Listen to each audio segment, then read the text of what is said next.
તો દ્વારકા શહેરમાં વરસાદ આફત બન્યો હોય તેવા દ્રશ્યો છે। ભદ્રકાલી ચોક વિસ્તારમાં હજુ પણ વરસાદી પાણી ભરાયેલા રહેતા લોકોને હાલાકી પડી રહી છે। દ્વારકા પાલિકાની પ્રી-મોન્સૂન કામગીરી માત્ર કાગળ પર થઈ હોય તેવો ઘાટ સર્જાયો છે। ત્રણબત્તી ચોકથી રબારી ગેટ સુધી પાણી ભરાયેલા છે। તસવીરોમાં પણ જોઈ શકો છો કે અનેક રેસ્ટોરન્ટ, હોટલ, એટીએમ, બેંક અને ટ્રાવેલ્સ ઓફિસો હજુ પણ પાણીમાં ગરકાવ છે।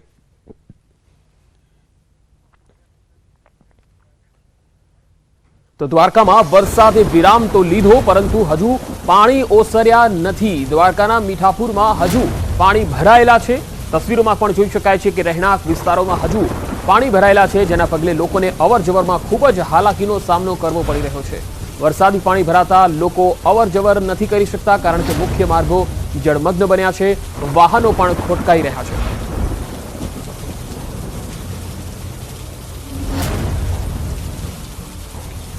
હવે ગીર સોમનાથની જો વાત કરીએ તો ગીર સોમનાથના વેરાવળના ગ્રામ્ય વિસ્તારોમાં ફરી એકવાર મેઘરાજા મહેરબાન થયા।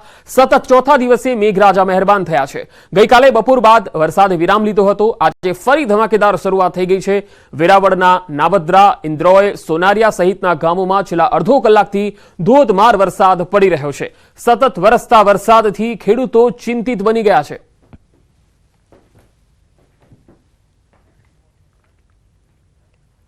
પોરબંદરમાં મેઘરાજાના વિરામ બાદ જનજીવન સામાન્ય થઈ રહ્યું છે। શહેરમાં વરસેલા ધોધમાર વરસાદથી અનેક જગ્યાએ વૃક્ષો ધરાશાયી થયા, પરંતુ પાલિકા તંત્ર દ્વારા ધરાશાયી થયેલા વૃક્ષો હટાવવામાં નહીં આવતા લોકોને હાલાકી પડી રહી છે। પાલિકાની કામગીરી પર સવાલ ઉઠી રહ્યા છે।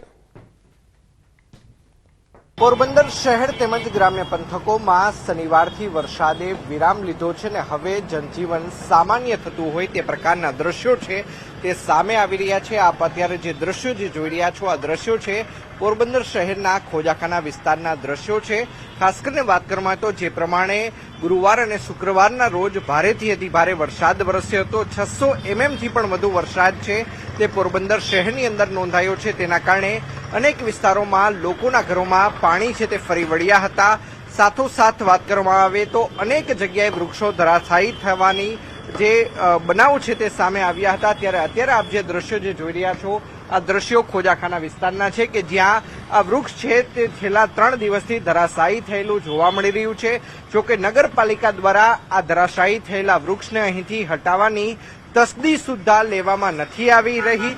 ત્યારે નગરપાલિકા દ્વારા આ ધરાશાયી થયેલા વૃક્ષને ક્યારે હટાવવામાં આવે છે તે જોવું અતિ મહત્વનું બની રહેશે। અંકિત પોપટ, ન્યૂઝ 18 ગુજરાતી, પોરબંદર। પોરબંદરમાં કોસ્ટગાર્ડનું દિલ ધડક રેસ્ક્યુ ઓપરેશન। ગેબોનની કાર્ગો શિપના ક્રૂ મેમ્બર્સનું રેસ્ક્યુ કર્યું હતું। કોસ્ટગાર્ડે એરક્રાફ્ટથી રેસ્ક્યુ કર્યું હતું। ક્રૂ મેમ્બરની તબિયત લથડતા મદદ માંગી હતી। દરિયામાં ખરાબ હવામાન વચ્ચે રેસ્ક્યુ કરવામાં આવ્યું। તસવીરોમાં જોઈ શકાય છે કે ગેબોનની કાર્ગો શિપનું છે અને કોસ્ટગાર્ડે એરક્રાફ્ટથી રેસ્ક્યુ કર્યું હતું। ક્રૂ મેમ્બરને મેડિકલ સારવાર પણ આપવામાં આવી હતી।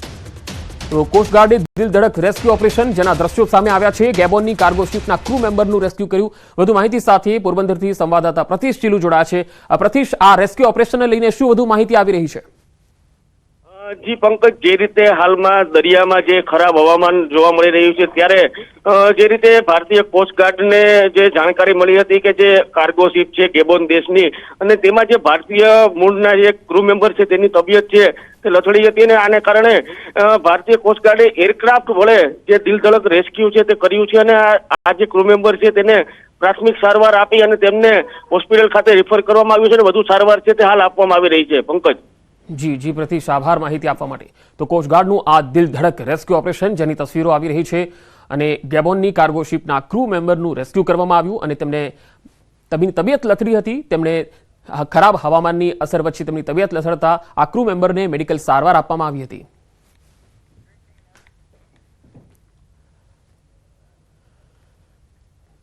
દ્વારકામાં દરિયાકાંઠેથી ફરી એકવાર ચરસ મળી આવ્યું છે। મોજપ દરિયાકાંઠેથી ચરસ મળી આવ્યું છે। 11.84 કરોડનું 23.63 કિલો ચરસ મળ્યું। દરિયાકાંઠેથી ચરસના 21 પેકેટ મળી આવ્યા છે। તો દ્વારકા દરિયાકાંઠેથી ફરી એકવાર ચરસ મળ્યું છે। મોજપ દરિયાકાંઠેથી આ ચરસ મળી આવ્યું છે, જેની કિંમત 11.84 કરોડની આસપાસ છે।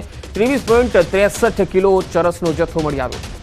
કુલ 21 પેકેટ ચરસના મળી આવ્યા છે, જેને લઈને તપાસ ચાલી રહી છે। ખેડામાં અન્ય રાજ્યોમાંથી ડ્રગ્સ ઘુસાડવાના કૌભાંડનો પર્દાફાશ થયો. ખેડા જિલ્લા અને સેવાલિયા પોલીસની જોઈન્ટ ઓપરેશન દ્વારા આ કાર્યવાહી થઈ, જેમાં મધ્યપ્રદેશથી રાજકોટ લઈ જવાતો હતો શંકાસ્પદ કેફી પાવડર. સેવાલિયા બસ સ્ટેન્ડ નજીક ચા પીવા ઉભા રહેલા આરોપીની શંકાસ્પદ 150 ગ્રામ કેફી પાવડર સાથે ધરપકડ કરાઈ છે. સેવાલિયા પોલીસ મથકે ગુનો નોંધવામાં આવ્યો છે. પાવડરના સેમ્પલને FSLમાં મોકલવામાં આવ્યા છે.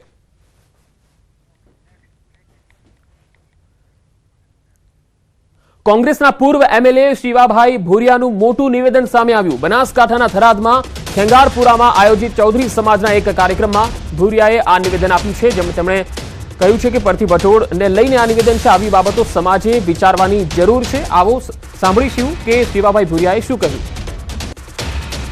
તમને પણ ટકોર કરો છો, જો કદાચ હવે પછી એકતા નરી અને જો અત્યારની જે પ્રવૃત્તિ ચાલુ હશે તો બનાસકાંઠા જિલ્લાના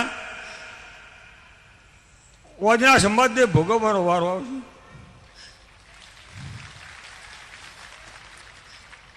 આ વાત તમારે મારી યાદ રાખવાની. તમને ઘણું બધું કહો તો બધાને એમ લાગે કે ડોહો ઉભો છો ને લોહી પીએ છે. કોંગ્રેસની સરકાર હતી અને દલુભાઈ 11 વર્ષ ચેરમેનની ચૂંટણી, બોર્ડની ચૂંટણી નથી કરી ડેરીની. 11 વર્ષ આ પરબતભાઈ એના સાક્ષી છે. કાલે મને બે જણે સાહેબ લશું, સાહેબ ભાજપમાં આવો ને તમને વેલકમ. એટલે આ જમાનો એક દાડો કોંગ્રેસનો એવો હતો ને કે દુનિયા વિનંતી રાખો તો અમુક બોલીએ તો કહેતું. અને કાલી વળે જોવા આવશે ક્યારે ખબર છે કે અંદર બધા તમે ટેબો થશો ને તો કોક તો દોષક નું જાય ચોક બોલવા સારું કે ત્યારે તમારે કોકની જરૂર તો પડશે ને. અને મેં અત્યારે અહીં બધાને કીધું આ ચૂંટણીમાં કે તમે રાષ્ટ્રવાદના નોમે તમે એમવાદી છો, હવે વખમમાંથી રાષ્ટ્રવાદના નોમે તમે 2 વોટ લઈ આવો તો ન દાલું અને એક કહેવા નથી ગયા. એટલે મિત્રો, સમાજ છે એ વસ્તુ આખી જુદી છે, રાષ્ટ્રવાદ છે મિત્રો જુદો છે.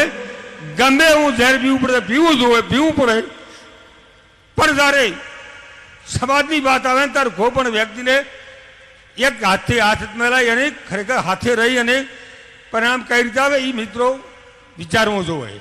એટલે કે તમારો કોઈ દુનિયા ભાવે ને પૂછે, તમે વિચારી લો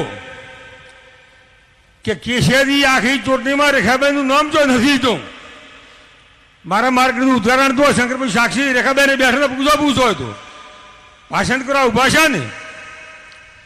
કેશિયાજીએ કીધું ભાજપને વોટ આલ દો, રેખાબેનનું વ્યક્તિગત નામ નહોતું લીધું, ઉમેદવાર આ રેખાબેન મારા ઉમેદવાર છે એમ. એટલે મિત્રો, તમને બધાને ઈમાન મિત્રોને વિનંતી કરું છું કે સમાજની કોઈ પણ વાત આવે,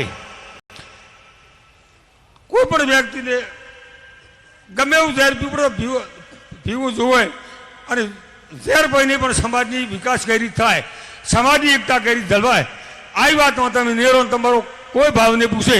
મારે કોઈની લાસારી છે નહીં. મને ઘણી વખત ઘણા એમ કે શિવાબા તમે તો કોમબાદ હું ઘણી વખત કહું કે હું કોમબાદ તો તમે મને કેટલા વોટ આલે એમ કહેતું. એટલે આખા એક રૂપાલા બોલ્યો અને આખા ભારતના જાગીરદારોને ખટો લાગ્યો. એ કોમબાદ નથી. એક પણ વોટ જાગીરદારે ભાજપ ન આવ્યું, એ કોમબાદ ના ગણાય. તમારા જાના બાપ નીલા સારી અને શું કોઈ મોટો ફરક પાડી ન. એટલે મિત્રો, આ વાતમાં બધા સક્ષમ રહેજો, મક્કમતા રહેજો. અને અત્યારે બાળો તમને બધાને કહું છું, આ પરબતભાઈ શંકરભાઈ બેઠા અત્યારે ફક્ત ને ફક્ત એક જ થરાદ વિધાનસભા એવી છે ને કે તમે કદાચ ચૌધરી તરીકે જીતી કહો, બાકી એમ